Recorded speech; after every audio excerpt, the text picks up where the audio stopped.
Gator Dave, how we doing tonight? We are doing good on the eve of Christmas Eve and week 18 and the big slate of bowl games. 16 in front of us, 12 for the YouTube cast, and then we'll do four on the podcast. So, should be interesting. Got games going right now. Dan the Man's about to play at 9 o'clock. So, it's exciting in the middle of bowl season. So remind everybody we're Bets Utopia, number one location for all things sports betting. We're now on podcast, Apple, Spotify, and your favorite podcast. And this week and next week, we're broadcasting on Tuesday nights at 8 p.m. to so we give everybody a chance to enjoy their Christmas Eve and New Year's Eve. So Mike, I guess you're one happy camper because of this. We pulled it out. It wasn't pretty. It wasn't Oh pretty. It man, was it was stressful. scary, It dude. was It was scary. it was stressful. The old ticker was getting tested there, Dave. But And then yeah, and, they pulled it out. and then to have kickers making it worse on you. I mean, dude, Yeah, it was crazy. that part of it for sure was. I mean, that wind was ripping though. I don't blame the kickers. Yeah, But after the second one, stop kicking it. Stop kicking it. yeah, yeah. It's time to just go Oh for it. But it all worked snap! out. It all worked out. We're on to the next round against Ohio State next Yep. week, so that'll be And and exciting. and they are they're not the They're talking Vegas some shit. folks They're are, talking some shit already. Dave dude. It's Jeremiah not. Smith, It's the like defensive tackle nine for and a Ohio half. State. Oh, I know. I know Nine. what it is. I know. Yeah, I mean, I know what it is. I'm like, I know where I am right now. If it's 9.5, It's if it's all anything over 7, it's freaking it's money in the bank. all So, bulletin board material. yep, It's gonna be good. It's gonna be it good. is going to be Looking good. forward to It it. is. It's going to be awesome. So we'll talk about that on Tuesday. But let's get in. We got a heavy slate tonight. Like I said, 12 on YouTube, and then four more in the podcast. So we're going to starting tomorrow night, Mike, on Christmas Eve. We got Cal playing really at Hawaii. Hawaii favoring this one 1.5. Over under 52.5. This one's tomorrow night. Christmas Eve, 8 p.m., the Hawaii Bowl in Honolulu. So I actually got to see that stadium several times when last January when Navon and I went to Hawaii. So very interesting, very cool place. So Cal comes into this one 7-5 with a fired coach. Hawaii is 8-4, best year they've had in quite some time. Uh, Nothing to write home about and opt outs for this game. Although we talk about Cal, they lost 3 of 5. They fired their coach. Losses to Stanford, Virginia, and Virginia Tech. So I think that's why they fired the coach after that. They did beat SMU at the end of the season, ended on a high note, 38-35. It's that we lost our coach. Let's get fired up game, right? I think that's where that one went. But so Cal, freshman quarterback, Saga Paluteleli, close enough, 3,000 yards. 3,000 yards as a freshman, 64%, 17 touchdowns, and 9 interceptions. He goes back home for this game, Mike. It's kind of interesting. He's from Honolulu, playing in Honolulu. Pretty interesting, but the Cal quarterback there might have something to prove. Running back Raphael, one of the Ninja Turtles. He had 853 and 12 touchdowns. So Cal defense ranks 60th, offense 96. Cal is 5-7 against the spread, 3-3 away. The Rainbow Warriors won 5 of their 7 games. Two losses to San Jose State and UNLV. The only loss at home this year was to Fresno State back in September. They controlled the home ground after that. They did beat a Power 5 team in Stanford this year in the first game of the year. But Cal's not Stanford, I don't think, per se. Although Stanford beat Cal, so on that. So rather interesting when you put 2 and 2 together. So Hawaii quarterback Alijado, he's got 2,800 yards, 66%, 21-9. Sims a running back, 523, 4.6, 3 TDs. They are missing their number one receiver for Hawaii, but throw another guy out there, that's not going to hurt. Hawaii defense ranked 52nd, offense 61st. Hawaii 8-4 against the spread, 6-1 at home. Mike, I'm going to go out on a limb here just because I think it's power forward talent, and this kid coming back home is where I think the mojo's going to happen.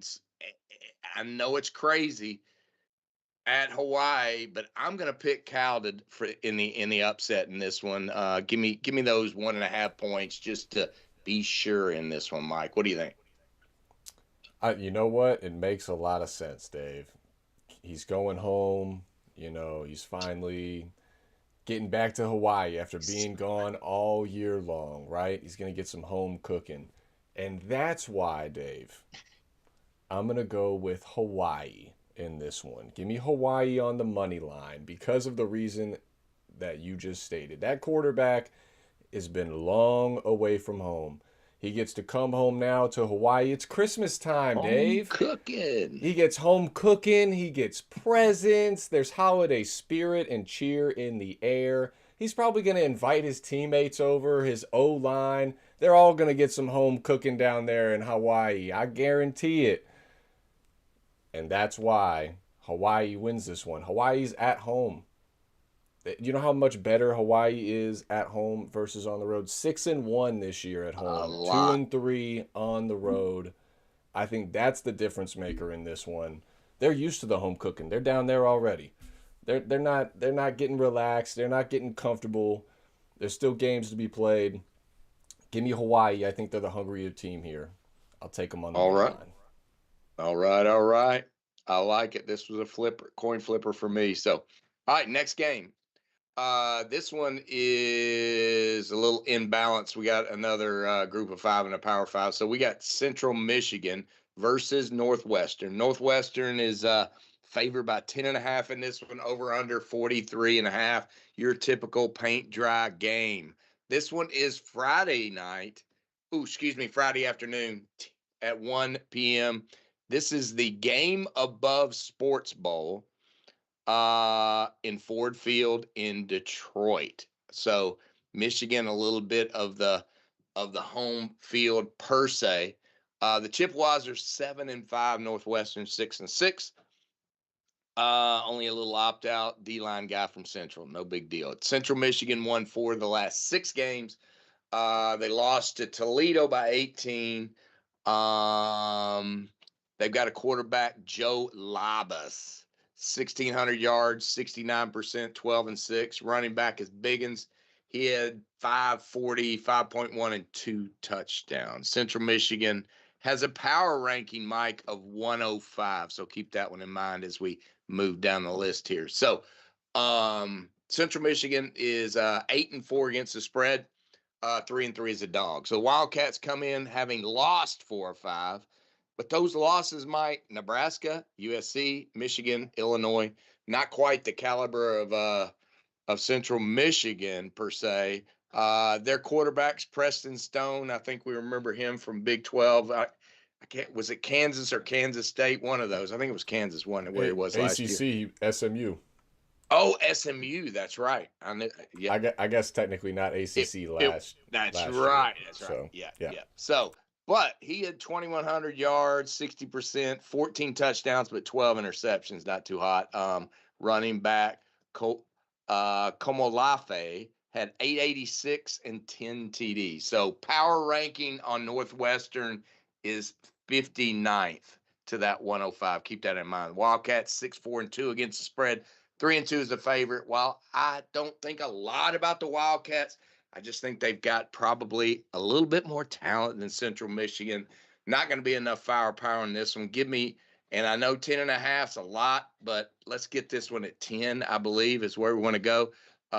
Give me Northwestern at 10 points.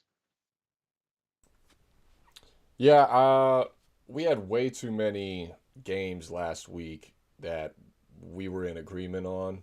So Here we go. New week, new chapter here. Central Michigan plus 10.5 is going to be my pick for this one for the same reason that you said about Preston Stone. He has major issues turning the ball over. If I remember correctly, he's only got 9 passing touchdowns, 8 interceptions. He does have the ability to potentially take off and run. But in this one, I think Central Michigan's going to keep it close. I just don't see this Northwestern team blowing them out. I could be wrong. Northwestern, it could be 31-10 type of deal. But I just think Central Michigan, it's too many points. They're going to come to play in this one. I think Central Michigan all time only has like 4 or 5 bowl wins, and compared to Northwestern, who actually started off 0-9 in bowl games, and since they've won like 6 of their last 10.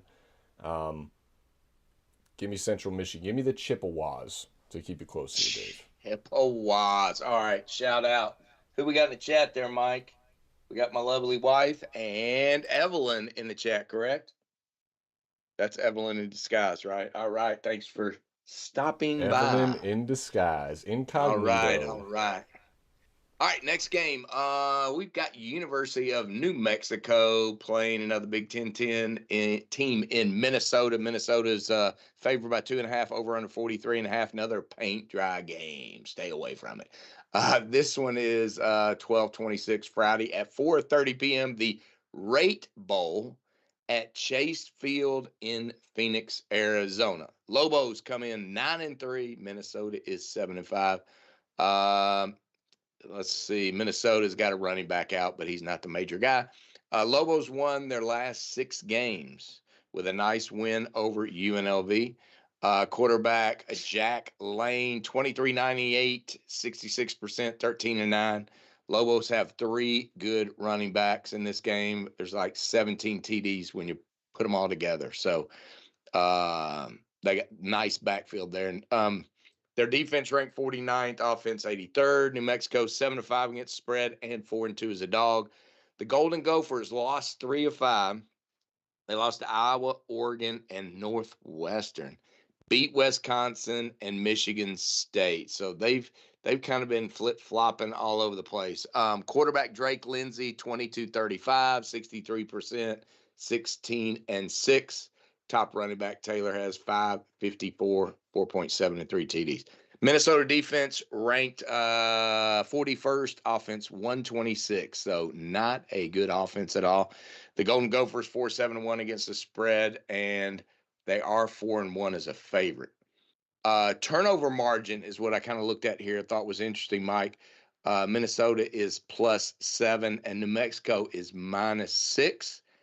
And the stat that pushed me over, PJ Flex, exceptional bonus record, Mike. He is 6-0 in bowl games with the Gophers, even though it is the Gophers.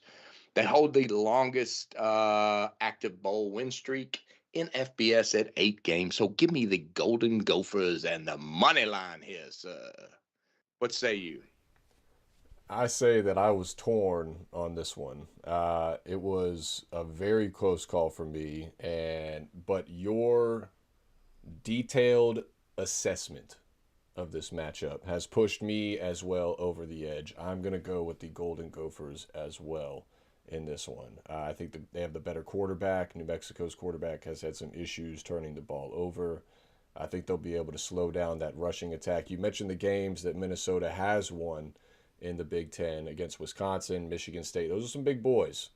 Granted, they lost against the better teams of that conference, but I think they're going to just be too much for New Mexico in this one. I think they're going to overpower them.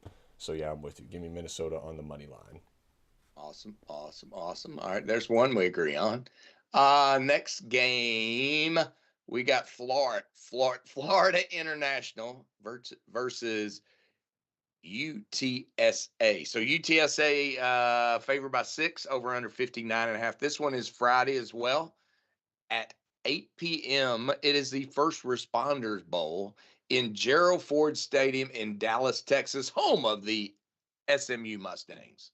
FIU 7-5, UTSA 6-6. Now they got some opt-outs here. DB for FIU, cornerback for FIU. D lineman UTSA, edge for UTSA, DB for we've got quite a few folks out in this game that I think could affect, and I'll give you my reasoning here in a minute. So Panthers, FIU Panthers, they've won their last 4 games against conference foes. Big win over Jacksonville State. That team went to the conference playoffs and that was on November 22nd. Quarterback Jenkins, 63%, 9-7. Conference USA Player of the Year, Kajon Evans, 1,298 yards, 6.3 carry, and 11 TDs. FIU's 8-4 against the spread, 3-3 as a dog.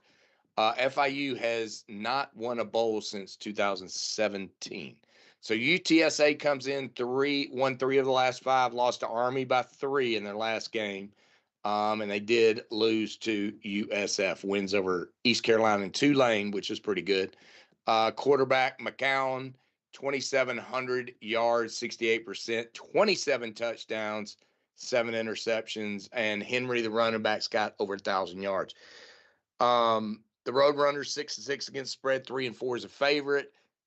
In FIU's last 6 games, the total was 67. In UTSA's last 7 games, their total was 68. The over-under is 59.5 in this one, Mike. Give me the over 59.5 in this game. So, what do you think? I actually like that pick a lot, Dave. UTSA is missing a lot of guys on defense. A lot of guys are hitting the portal or injured.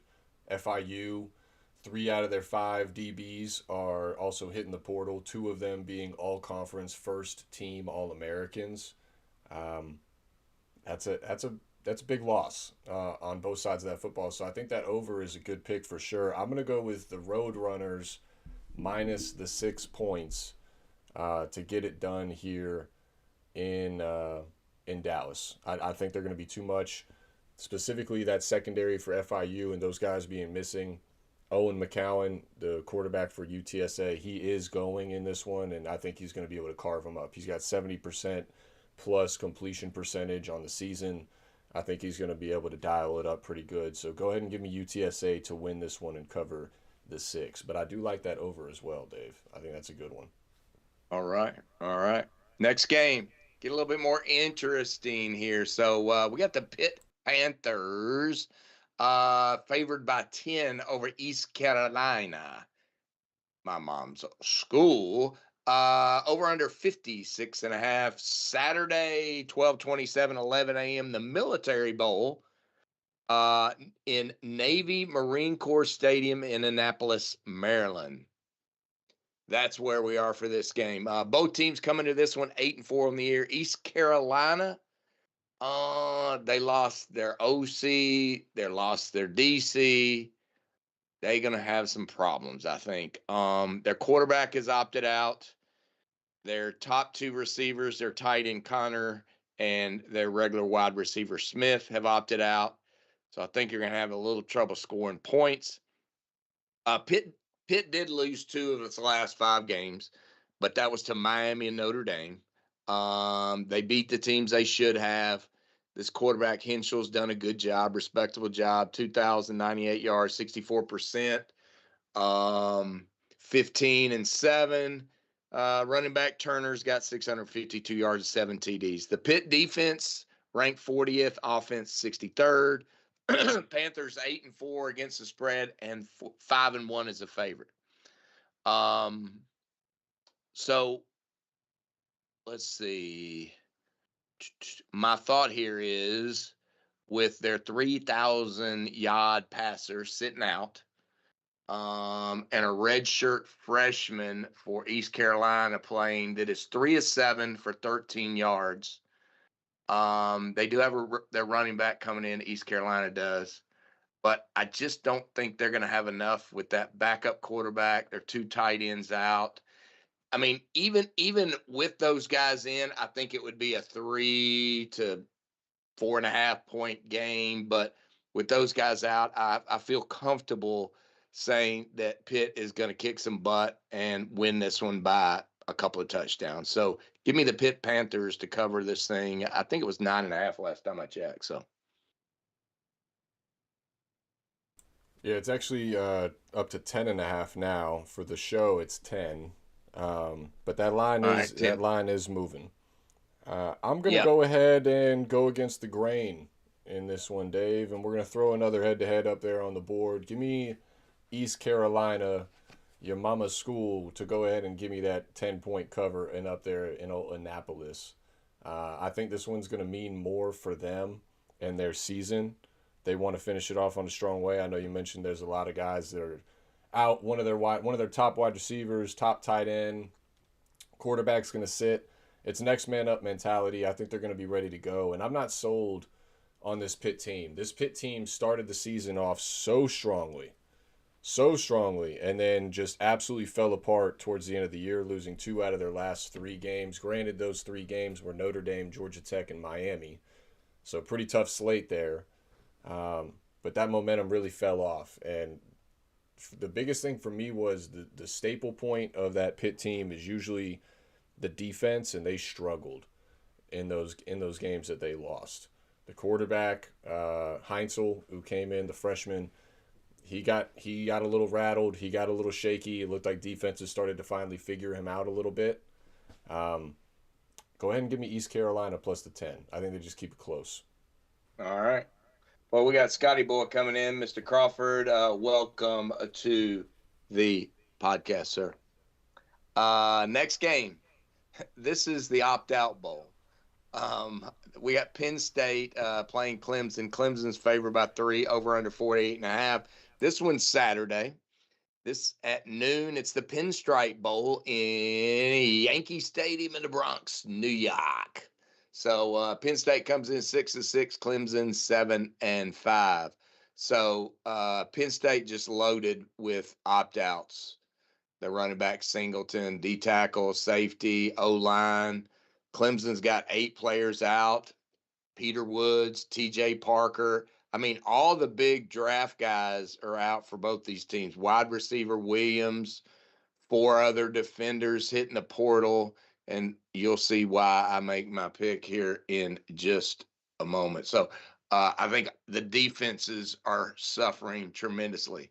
Quarterbacks are playing. Nittany Lions have won their last 3. They beat Michigan State, Nebraska, Rutgers. Quarterback Grutenmeyer. He's at 1,000 yards, 69%, 6-4. They will have Katron Allen at 1,300 yards, 15 TDs. So they have a mighty back in the backfield. Penn State defense ranked 34th, offense 87th. Nittany Lions 4-8 against spread, and 2-1 as a dog.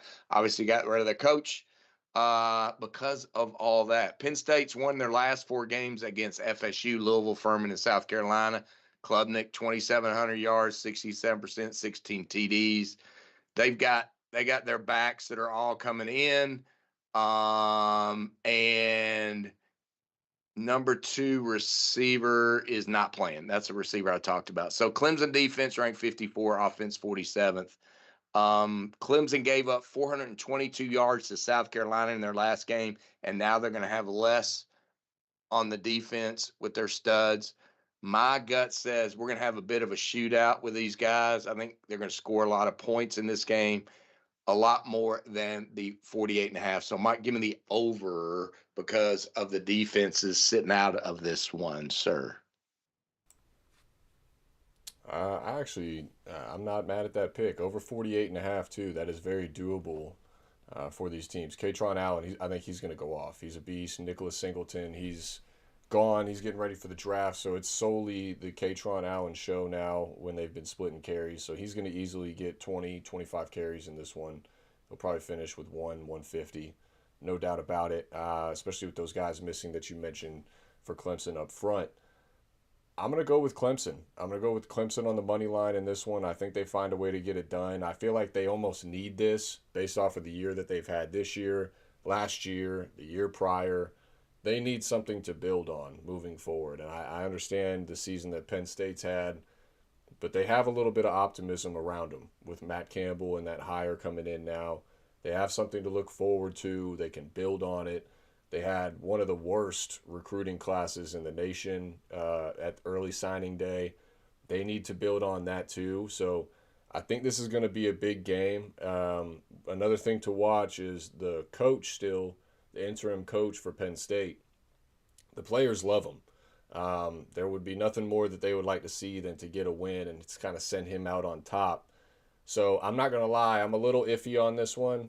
I may, teeter back and forth before actual kickoff happens on Saturday, but for show purposes, I'm gonna go with my gut and go with Clemson on the money line. But if you can get it at plus 3.5 for Penn State, that might be tempting to slide with. But I like your overplay as well. All right. Next game, we've got, this is another one of those opt-out interesting games. So we've got UConn playing Army. Army is now favored by 9.5. Over under is 43.5. This one's Saturday as well at 2:15. Fenway Bowl at Fenway Park in Boston, Mass. Home of the Red Sox. Don't you know? All right. So UConn 9-3. Their coach is gone to Colorado State. Army is 6-6. Opt outs. Starting this for UConn. Starting quarterback and their top 3 running backs, 3 defenders, and 3 offensive linemen. Other than that, they should be okay. You can really toss out any stats for UConn, in my opinion, with that. Top wide receiver. Okay, I'm sorry. Okay, add that to the dang list. So none of their stats matter. Who they play, the fact they had a quarterback that had 3,000 yards doesn't matter. Okay, throw it out the window. Doesn't matter. Army, they won 3 of their last 5 games. They beat Air Force by 3. They beat Temple, and they beat UTSA. They did lose to Navy by only 1 point. Helms, their quarterback, interesting guy, doesn't throw it a lot, which is typical Army, right? 586, 51%. Rushed for 1,100 yards and 16 TDs. Army defense ranked 50th, offense 113th. Army 5-5-1 against spread and 2-4 is a favorite. So here's my thought: no firepower on the UConn side. They're in trouble. They're not going to score. Army never scores. This one just could be maybe the lowest scoring game of the freaking week. 43 points. If they go over 30, it'd be a miracle. So give me the under 43.5 in this one, Mike. Real quick, I am going to change my last pick. I'm going to go with Penn State, just for the record. I'm going to go with Penn State plus the 3 instead of Clemson. Plenty of time. They're going to play. They're going to play for that coach on a 3-game winning streak too to end their season, Dave. All right. Yep. In this one, I am also going to go with UConn. Give me the dog in this one too, plus 9.5. Give me the Huskies. They are losing those pieces that you mentioned. However, their top running back and their top wide receiver are going to play in this game. So even though they're gone and they're hitting the portal, they are opting in to play in this game against Army. I like your under pick. I think it's going to be low scoring. It's going to be about possessions. I ultimately do think Army probably wins this game. It's one of those things that it means more to them in these types of games. But I just think 9.5 is too many points, especially if you can get it at 10. I think that's butter. Go ahead and give me the Huskies plus the 9.5 in this one. I think they keep it closer than people think. Yeah, well, it's a low-scoring game too, right? So if we think it's going to be low-scoring, 10 points is way too damn much. So good point. Good point. Maybe like a 20-13, 21-13 type of game. Yep. Good call. All right. Next up, we got Miami. Miami of Ohio, Mike. Playing Fresno State. Fresno State favored in this game by 5.5, 42.5. Game Saturday, 4:30, Arizona Bowl at Arizona Stadium in Tucson, Arizona, home of the Arizona Wildcats. So Miami of Ohio 7-6, Fresno 8-4. Opt-outs, Miami wide receiver, O-line, 2 guys off the defense, Fresno just a safety. Miami lost 3 of the last 5 games to Ohio, Toledo, and Western Michigan.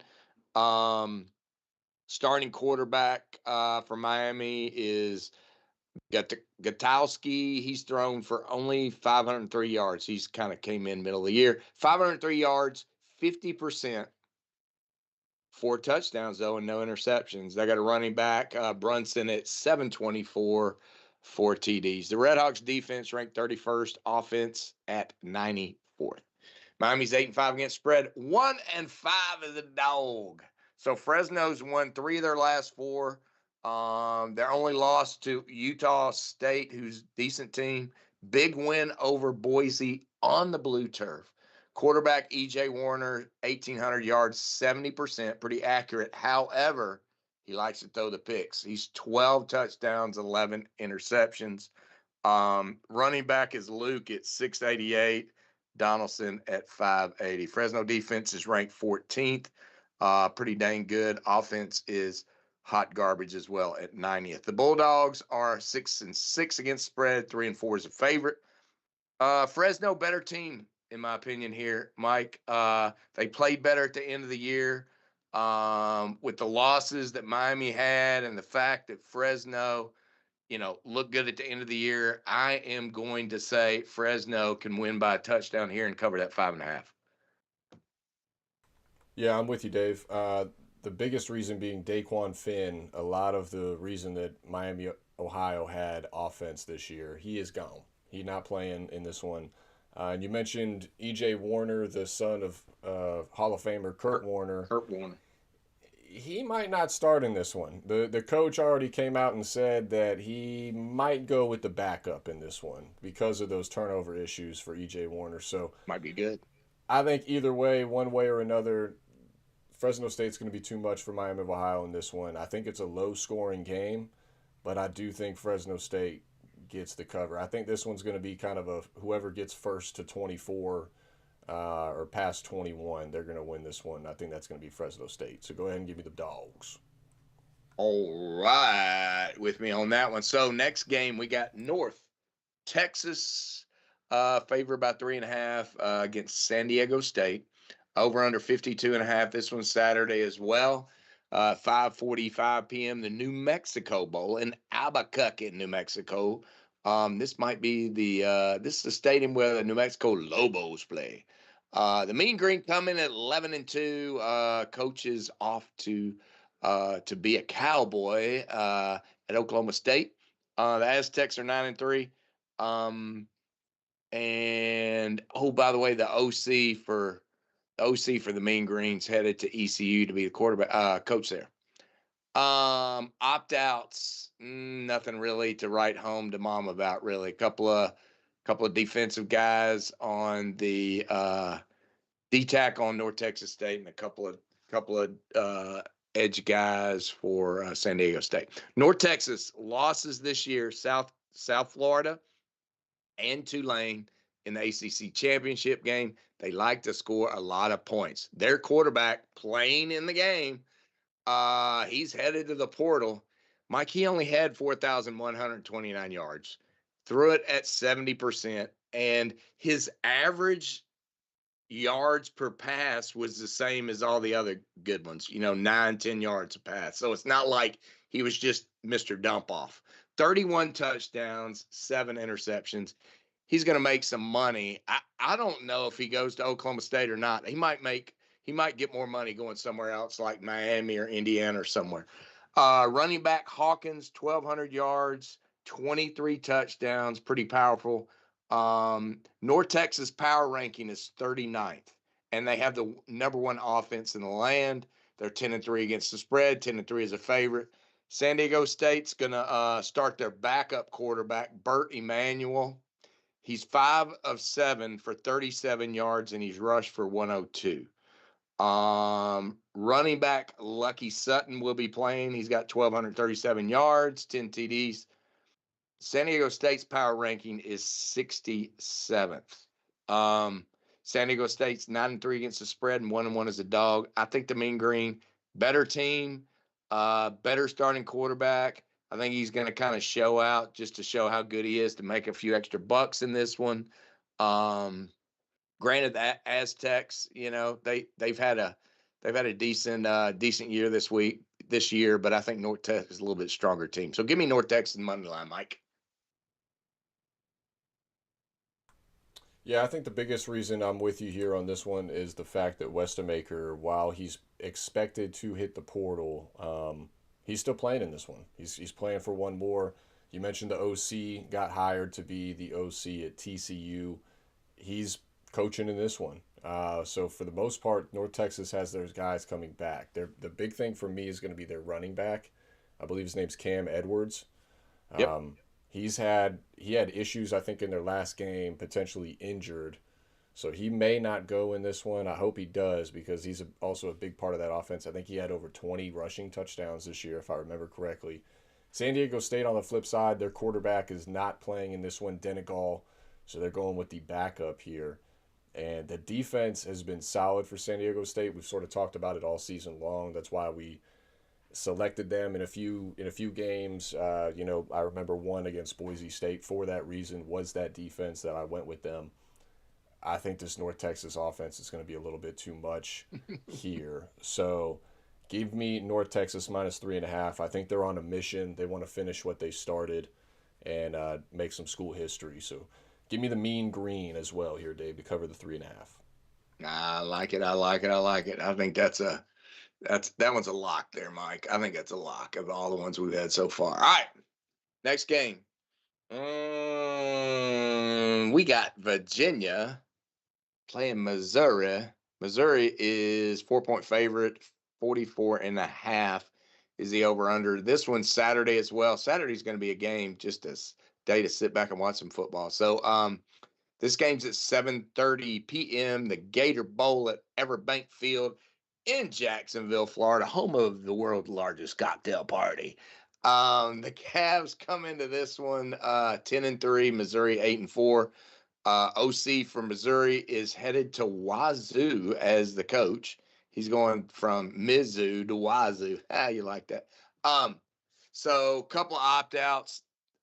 Ones to talk about is top receiver Manning and the number one quarterback for Missouri both those guys are out. So I think that's going to have an effect on the game here. The Cavs have won 3 of 5 games. They lost to Wake, they lost to Duke in the ACC championship in overtime, 27-20. Chandler Morris, respectable quarterback, 2,800 yards, 65%, 16-9. Jamari Taylor, the running back, 1,000 yards and 14 TDs. Virginia's had a steady defense and offense, ranked 24th and 26th. They're 8-5 against the spread and 3-1 as a dog. Tigers are lost 3 of their last 5 games to Oklahoma, Texas A&M, and Vandy. I've been saying it for 2 years. I'll say it again. Easy ass schedule. They have to play somebody tough. They run into problems. They beat the lower end teams. Missouri's going to be starting quarterback Max Zollers. He's played some this year. He's thrown for 400 yards, only 53%, 4 touchdowns, and an interception.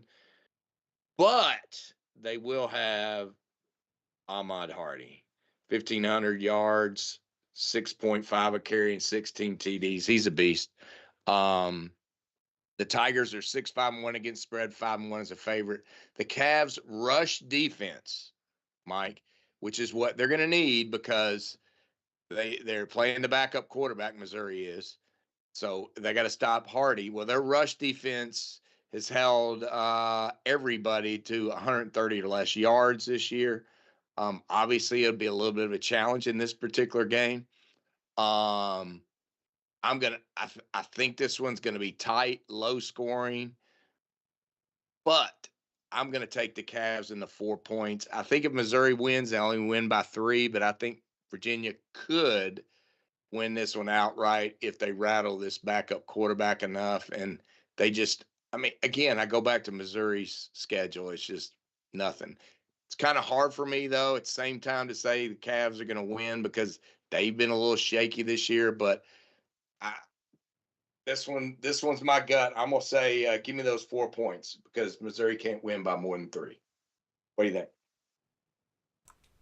Yeah, I'm with you. I'm going to take the Virginia Cavaliers as well. I just think that, again, sort of the same situation that we just talked about with North Texas. They're on a mission. They want to finish the mission. They've had a great year. It wasn't expected of them, but the job's not done yet. and they had a bit of a letdown at the end of the year, especially Virginia, losing an ACC championship to a 7-5 Duke team that really didn't deserve to be there at all. It was basically on a platter for them, and they let it slip away in overtime. So they're salty about that. They've been thinking about that. I think they come into this game with a chip on their shoulder, whereas Missouri's probably feeling a little bit cocky, feeling a little bit, let's go into the off season. We're playing an ACC team. It's not going to be an issue. I just think this one is going to be one that Virginia wants more, and they're going to be the hungrier team in this one. So I'm going to take Virginia +4 to get it done, and I think they probably actually win this one outright down there in Jacksonville. Something else to note here about Missouri, you mentioned their schedule, only 4 away games out of 12 regular season games. They only played 4 away games. How's that? And they went 2-2 in them. So I think that also plays a factor here. Virginia went 4-1 in their away games. So something to note here. Give me the Cavs. Shout out to our guy who's not in here. Colin. Not here in tonight. You know what? Hasn't been here recently. What's up, Colin? I'm calling you out, Colin. What's going on, Colin? He was in my home. Somebody called just Colin a couple of days ago. I should have called. Well, you gotta give him some shit. Where you at, Colin? I'll give him shit. Colin should have been on here, man. Picking his team, and he's not even here. What are we doing? Yep. God dang it! I meant to call him. All right. Next game. We got the lane train rolling in, baby. We got LSU playing Houston. Houston's favored by 3 in this one, over under 41.5. This one is Saturday as well, 9:15 p.m. The Texas Bowl at NRG Stadium in Houston, Texas, home of the Texans. So Houston basically kind of getting a home game here. But if you know anything about Houston, you also know it's very close to Louisiana, and there's a lot of LSU fans that are in Houston. So here we go. LSU 7-5. Their new coach, Lane Kiffin. He will not be coaching the game, by the way. So I double checked on that. We're going to have the interim guy in there. So, but wouldn't that have been wild? I know. Oh, I know it would. I know it'd be crazy. All right, Houston 9-3. Opt-outs, cornerback for LSU, and a D tackle. Houston, an O lineman. So I mean, these teams are stacked. I wouldn't worry about that. So LSU lost 3 of its last 6 games to end the season. Wins over Arkansas and the monstrous Western Kentucky, who's probably still losing right now. Losses against ranked teams. 17-3 loss against Oklahoma to end the season, and Kiffin's not coaching. It'll be Frank Wilson. Tigers, they're going to start Michael Van Buren. We know that my projection of the quarterback flop for the Tigers, as I said at the beginning of the year. But they got Van Buren starting in this game. He's had 743 yards, 62%, 5-2. Running back Durham 505, running back Berry 446. LSU's power ranking is 25th. Keep that in mind, even though they've had, 7-5 season and fired their coach. They're 4-8 against the spread and 2-4 as a dog. The Cougars come in. They've won 5 of their last 7 games. They did lose to West, Virginia, and TCU. Wins over Baylor, Arizona State, and Arizona. Connor Wegman, the ex-Texas A&M dude, is their QB. He had 24, 75, 64%, 21 touchdowns. He's run for 644 and 11 touchdowns there. Running back Connors, 851 and 5 TDs. Cougars power ranking 54th, 25-54. Houston's 8-4 against spread, 4-2 is a favorite. Obviously, they've played in the Big 12. LSU's played in the SEC. I know, SEC bias, but it is what it is.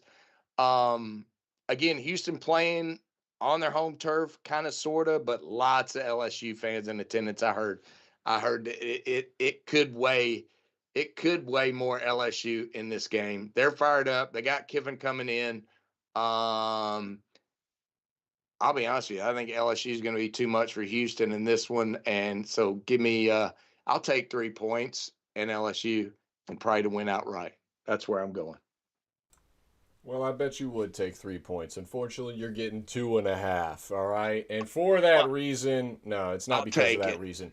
I'm taking Houston on the money line in this one. I think this is one of those games that I'm reading between the lines with the line. And if the line being at -2.5 in Houston's favor doesn't make sense, in my opinion. I think LSU, obviously, I think most people would argue that they have the more talented roster on paper. Nothing but blue chippers for the most part on that team. Whereas on the flip side for Houston, only a couple blue chippers. They're a work in progress. Connor Wagman, the quarterback for them, he's the reason I'm going to go with Houston. I'm a big believer in his game. I think he's super talented. I think he's underrated. And the fact that LSU is going with Van Buren over Nussmeier, granted Nussmeier is dealing with a little bit of an injury, I think that says a lot too. I'm not sold on Van Buren as the guy to kind of turn things around for LSU. They've had some guys hit the portal since Lane Kiffin's gotten there. Could depth be a potential issue here? You did mention how close Houston is to Louisiana. I think for that reason, Houston is one of those situations of like little brother, big brother. Even though it's not the same state because of how close they are to Louisiana, or Oh, it's LSU like is to Louisiana. Texas. Yeah.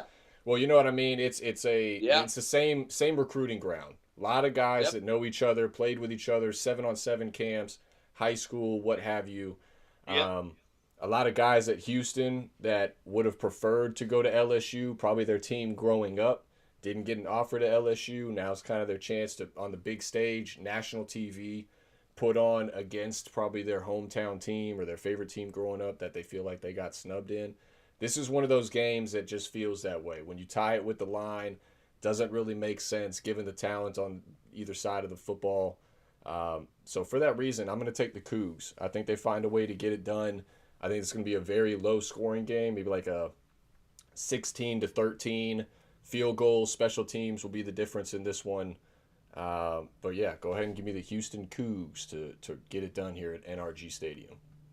I like it. Could be the home team cooking on that one. So that wraps it up for 12 games. And Mike, we rocked. Not We rocked. not quite, Well, Dave.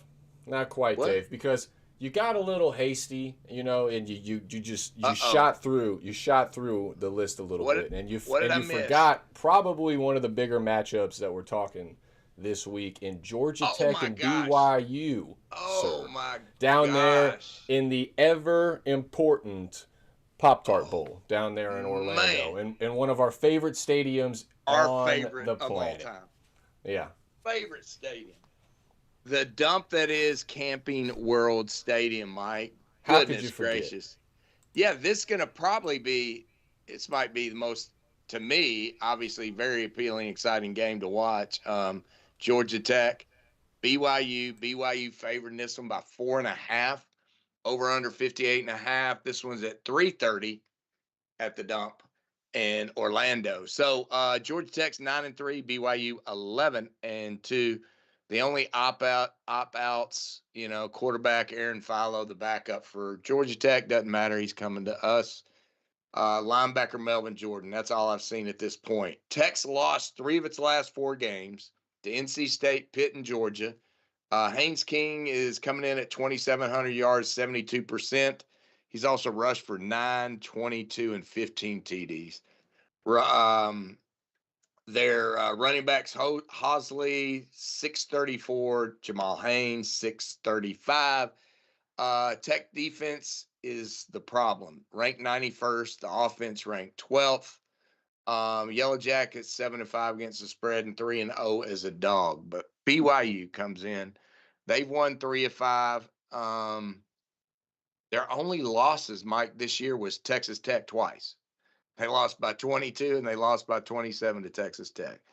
We got the Bear at the reins, quarterback for BYU, right? Bear Bachmeier, 2,700 yards, 14-6. He's rushed for 527 and 11 TDs. LJ Martin is back, 1,300 yards, 5.5 carry, and 12 TDs. BYU's defense ranked 28th, offense 59th. The Cougs are 9-4 against the spread, 7-2 is a favorite. This one should be a good one. We got running quarterbacks. Tech defense isn't very good. That's what I think is the problem in this game. Should be exciting. The only thing that I guess could keep this thing under 60 is that the fact that BYU is supposed to have a good defense, but that's also against Big 12 talent. And Georgia Tech's got pretty serious talent on the offensive side of the ball. So it could easily go over in this game, in my opinion. But give me, as I will continue to fight the battle, give me BYU to cover 4.5 and to win this one by a touchdown at least. Yeah, this one was tough. This one was tough. Probably one of the tougher games of this 16-game slate that we're talking about tonight. But I was originally on Georgia Tech plus the 4.5. I love me some Haynes King. That dude is a dog. He's going to make a lot of money on Sundays here pretty soon. But man, BYU is playing with a little bit of a chip on their shoulder. They got snubbed. They got dropped out of the playoff picture. Thought for sure that they were going to find their way in. Won their conference championship and still got dropped out of it. That's a tough pill to swallow.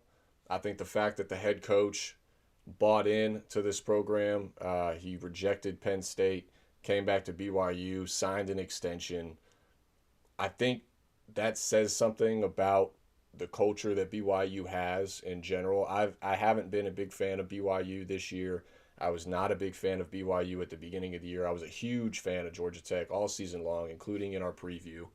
But I'm going to go with the Cougs in this one at minus the 4.5. I think if you can take, BYU on the money line, maybe wait to see if it drops at all. I don't think it will, or maybe buy it down to a 3. I do think Haynes King and Georgia Tech have the ability to keep this one close, and it could be a back and forth type of game and just who makes the stop when they really need it most type of situation. So it could end up being a 3-point game. I may end up regretting it, but I don't think I'm going to. I think BYU finds a way to get it done. That defense does step up and limit Haynes King, because in reality, if Haynes King can't get it going on the ground, that extremely limits this Georgia Tech's offense and makes them one-dimensional. And while he's a very good quarterback, his ability to run the football is really what sets the tone and makes the difference for that offense. So if he can't do that and BYU limits that, I think BYU is able to control this game. So I'm with you, Dave. I think BYU wins it, is able to get the cover, but this one could be a shootout. It's going to be a good one down there in the Pop-Tart. And who doesn't want to win the Pop-Tart Bowl? The trophy is a toaster in itself. It's unbelievable. It is. 2025. I mean, technology's at its peak. It's a great time to be alive here, folks. It is. You win a toaster. Can't beat it. And the Pop-Tarts are amazing. So, and I think this is, to me, by far the most exciting game to me, definitely on Saturday. I mean, the North Texas, San Diego State, and maybe Virginia, Missouri. Without a doubt, this is the game I'm most excited about watching out of all the games on Saturday for sure. Very excited. So obviously Houston and LSU should be good too. So good stuff. So real quick, I'll run through the recap, and then Dave, because we're flying through this show, we're making fantastic time tonight. We are. I almost say that we just do the extra 4. I won't have a graphic for it, but I wonder if we just do the extra 4 on here and we just throw it in. I'm good. I'm good with it. Let's roll. All right. So real quick, let me run through our first 12. So I'm on Hawaii. You're on Cal. Tomorrow, Christmas Eve night. Only sports event of Christmas Eve, by the way. Nothing else is on tomorrow but Hawaii and Cal, and it's not till 9 p.m. So get ready for that one. Waiting on Santa. Yeah, good for wrapping presents tomorrow night. Good wrapping presents watching right there. I'm on Central Michigan plus the points. You got Northwestern to cover the 10.5. We're both on Minnesota money line. I'm on the Roadrunners -6 of UTSA. You like the over in that game. I'm on East Carolina. You're on Pittsburgh to cover the 10 there. You like the over in Penn State Clemson. I'm on Penn State plus the 3. I got UConn plus the 9.5 as well. And you like the under in that one against Army. We're both on BYU against Georgia Tech in that game that we just discussed. We're both on Fresno State as well. We're both on North Texas. We're both on Virginia. And then to wrap it up, we got another head-to-head. I am on Houston. You are on LSU. And I do just want to say, Dave, while you were talking shit about Western Kentucky, touchdown to take the lead. Touchdown Yeah, to take but the lead. but they're only before and it's four Hey, and a half. 20 to 16 though, and Yes. 6 minutes left. They got the ball back. All right. Okay. All right. The Hilltoppers are making moves. I'm- Hilltoppers are making I was, moves. I was watching. We just need a field goal. Is all we need, bud. And we got that one. Hilltoppers are making moves. Yeah, All right, baby. so Yeah, let's baby. get into our last 4 here. We appreciate everybody watching. If you haven't already, please like, comment in the chat if you are watching. Give us a like on the video. Go ahead and subscribe to the channel so you don't miss these shows. We are live every Wednesday night at 8 p.m. Eastern Time. Tonight is an exception because tomorrow is Christmas Eve. And then next week will be New Year's Eve. So we'll be Tuesday next week as well. So these are the exception weeks, but typically we are on Wednesday nights at 8 p.m. If you're listening on the podcast, please make sure to give us 5 stars, like us there, give us a follow, drop a comment there if you can. Let us know you're watching out there, listening out there. We'd love to hear from you. We really appreciate hearing from everybody. Our 4 games here, Dave. To wrap it all up, we got Georgia Southern taking on Appalachian State, Tennessee taking on Illinois, Coastal Carolina taking on Louisiana Tech, and USC taking on TCU. You can take it away, sir, whenever you're ready, and start wherever you're at. All right, so we'll go Georgia Southern. Georgia Southern's favored by 7 over App State. Over under 59.5. This game is Monday, 12/29, 2 p.m. The Birmingham Bowl at Protective Stadium in Birmingham, Alabama, home of the UAB Blazers, Mike. So the mighty UAB Blazers. All right, the Eagles come into this one 6-6. Mountaineers are 5-7. We got problems. This is an opt-out game, big time for App State. Quarterback Swain, nope. Quarterback Cole, nope. Number 1 wide receiver Dozier, nope. And an O lineman. Defense, a safety, an edge, a linebacker, and a cornerback. Problema at App State. Now let's talk to the Eagles. They've won 3 of the last 5. They did lose to Old Dominion and Arkansas State. But guess what? They played App State earlier in the year, and App State had a full complement of players, and Eagles won 25-23. So you get the picture here, right? Georgia Southern starts quarterback J.C. French, 2,800 yards, 63%, 19 touchdowns, 8 interceptions. He rushed for 277. Running back Arnold, 880, 6.6, and 5 TDs. Georgia Southern 6-5-1 against spread, 4-1 as a favorite. App State, however, you can pretty much toss out all the stats because we've got a different team coming in. This is one of those games. We got 3rd-string quarterback Noah Gillian. He's 13 of 32 for 111 yards. And they do have their running back, Dubion, 868 and 4 TDs. App State, when they had everybody, was 6-6, 3-2 is in dog. This one, it's just not happening, folks. If this team, in my opinion, Georgia Southern beat this App State team early in the year, full complement, and now they're missing their 1 and 2 quarterbacks and all these other guys. I mean, Georgia Southern, easy money, Gator Dave lock. Yeah, this is one of those games that gets a little tricky because it is a rivalry game. Georgia Southern and App State, it's a classic rivalry. They do not like each other. But the key thing for me here is you mentioned it. Georgia Southern played App State earlier this year. They were able to find a way to win at App State in Boone, North Carolina. This one's going to be in Birmingham.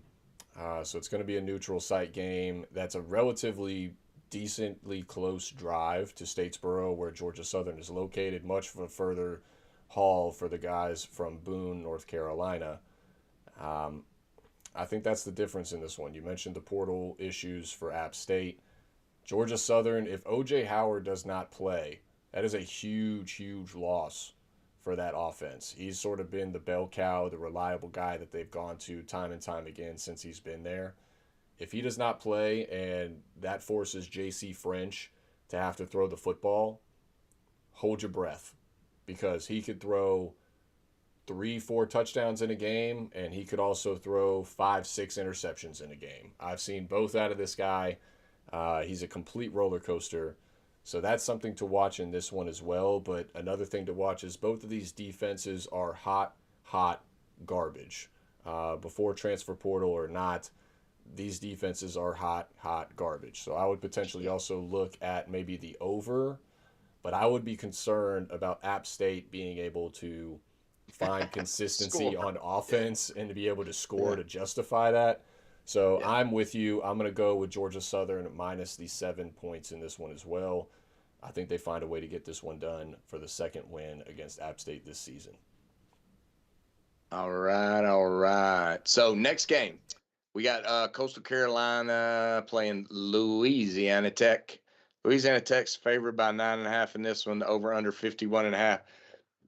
So this one is Tuesday at 2 p.m. Independence Bowl at Independence Stadium in Shreveport, Louisiana. So the home of, guess who? Louisiana Tech Bulldogs. So they're playing in their home stadium here, Mike. The Chandeliers come in 6-6. Louisiana Tech is 7-5. Coastal has no coach. Opt-outs. Quarterback Bullock for Louisiana Tech not playing. No Blake Baker. Couple offensive tackles. They've got some guys not playing. Louisiana Tech does. Coastal lost their last 3 games to Georgia Southern, South Carolina, and James Madison. They have not beaten a team over 500. They will have their quarterback, Tad Hudson. He's 942, 56%, 4 touchdowns, 5 interceptions. Not too good. Coastal defense, Mike, is ranked 131. Their offense is 115. They're 5-7 against the spread and 4-6 as a dog. They're really not very good. Louisiana Tech, they won 3 of the last 5. They lost to Delaware and Washington State. They beat Missouri State and a couple of lower-level teams. They did beat Southern Miss earlier in the year. They're going to start quarterback Trey Kukok. He's 528 yards, 66%, which is better than this Hudson guy at 56%. He's also rushed for 488 and 5 TDs. They got the running back, Fabian, 605, 8 TDs. Defense ranked 69, offense ranked 84th. 8-4 against the spread, 5-3 is a favorite. I mean, Coastal's just a bad team. I know that Louisiana Tech's missing players, but I don't know. I think I need to change. I don't know. I'm going to go with what I had. I'll go with Louisiana Tech and cover the 9.5. I probably shouldn't. It's a lot of points in this game, but Coastal Carolina is just a horrible team. Horrible. But yeah, I agree. I mean, this might be the worst bowl game of all available. It's going to be atrocious. Both offenses are awful. They turn the ball over a lot. They do not score. The leading quarterback for Louisiana Tech, you mentioned Blake Baker. He only had 1,200 yards on the year. He was their starter. He is not playing in this one. Coastal Carolina on the flip side, same thing. 0 production from the quarterbacks. Not much production from the running backs on either side for in this one either. I'm going to go with the under. I'm going to go under 51.5. it's probably a good call. Because I don't know what we're going to get in this one. It could be a shootout. It could be 38-35. or it could be 16-13. I have no Yeah. idea. Both of these teams are hot garbage. I think though the offenses are going to struggle. I think the defenses are going to be able to capitalize. As bad as they are on that side of the football, I think they'll be able to slow them down. So I'm going to go with the under 51.5 here, but I hate this game. I wish we didn't have to Yeah. talk about it. It stinks. If you can stay away from it, would be my advice. It's a stinky one. Yeah. No doubt. No doubt. But I will say real quick something to note. You mentioned it's being played in Shreveport, Louisiana Tech. They're 7-5 on the year, but they are 5-1 when playing at home. So in their home stadium, 5-1. On the flip side, Coastal Carolina, they're 6-6 on the year. 2-4 of that was on the road. So just something to consider there as well. So I think Louisiana Tech wins, but that's a lot of points also. So yeah, Yeah, it is. I'm gonna stick with the under. Give me the under. Yeah, this one's a hard pass for watching for sure. All right, Absolutely. let's Absolutely. get to a couple of games we might be interested in watching on Tuesday. First, we got the UT Vols, favored by 2.5, playing against Illinois. Over under 61.5. This one again is Tuesday at 5:30. It's the Music City Bowl in Nissan Stadium in Nashville, Tennessee, home of the Tennessee Titans. So Tennessee's almost playing on their home turf just down the road. The Vols 8-4, Illinois 8-4 as well. Opt outs. Wide receiver Brazil and linebacker Carter for Vols, Illinois. Jones, Edge Jones, and offensive tackle Davis. That's all I see out right now. So the Vols won 3 of the last 5. Losses to Oklahoma. And they lost in the Tennessee championship to Vandy. Whoops. So they lost to Oklahoma and Vandy, beat Florida, Kentucky. So yeah, just like one of those slightly above the middle teams. Quarterback Aguilar had a great year. 3,500 yards, 67%, 24 touchdowns. Running back, who we didn't know who was going to be, Bishop's got almost 1,000 yards, 983 and 14. The big issue for Tennessee's been on defense. Obviously, they fired a defensive coordinator already. Their defense was ranked 88th. Their offense 4th.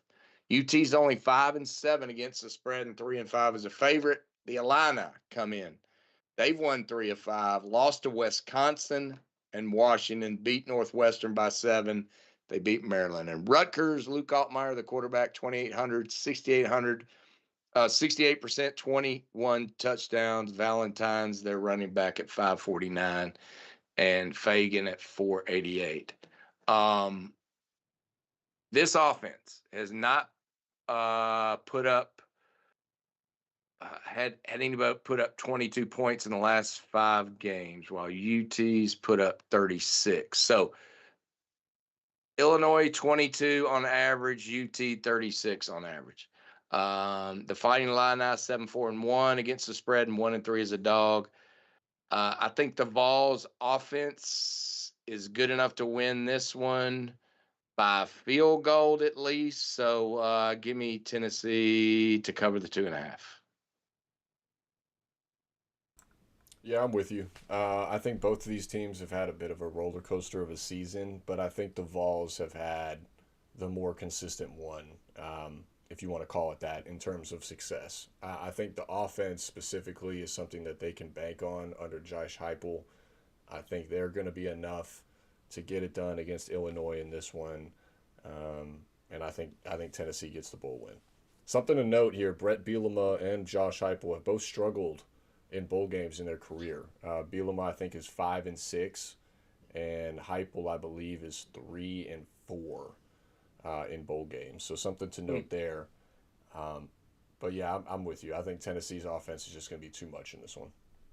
And I think they're going to have a home field advantage there as well, which Oh yeah, they yeah. they They'll travel be well, loaded in that stadium. Loaded in that stadium. travel well. All right, last game. We're going to go a little out west here, but in the Big Ten a little bit. So we got Southern Cal favored 6.5 against TCU, over under 55.5. This one's Tuesday as well. This one's at 9 p.m. It's the Alamo Bowl in the Alamo Dome in San Antonio, Texas, home of the UTSA Roadrunners. USC is 9-3. TCU is 8-4. Opt-outs. USC's got a couple of stud receivers that are opted out, and a tight end McCray, and a safety. But the big opt-out in this game, Mike, starting quarterback for TCU, Josh Hoover, is not playing in this game. USC won 4 of the last 5. They only lost to Oregon by 20. At Oregon, they beat Iowa by 5. USC Mieva is 3,400 yards, 66%, 23 touchdowns, ran for 160. They've got running back King Miller, who's got 873 and 7 touchdowns. Like I said, their top 2 wideouts are out, but it's USC. They're loaded with wide receivers. USC power ranking is 11th. Okay. USC 5-7 against spread, 4-6 as a favorite. So TCU won 3 of their last 5. They lost to Iowa State, and they lost to BYU, wins at Cincy, Houston, and West by Virginia. But that is with Josh Hoover. So we're going to throw everything out here because their backup is Kenny Seals. He's 4-6 for 24 yards and an interception.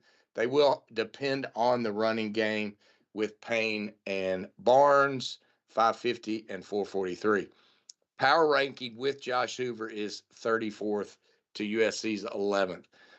So obviously they've got more talent on the USC team, even with a couple of those guys that are opting out. And I think when you're missing your heart and soul of that offense, I think it's going to be a problem for the Horned Frogs. So give me Southern Cal to win this one by a touchdown, I think pretty easily. So I think they cover the 6.5, Mike.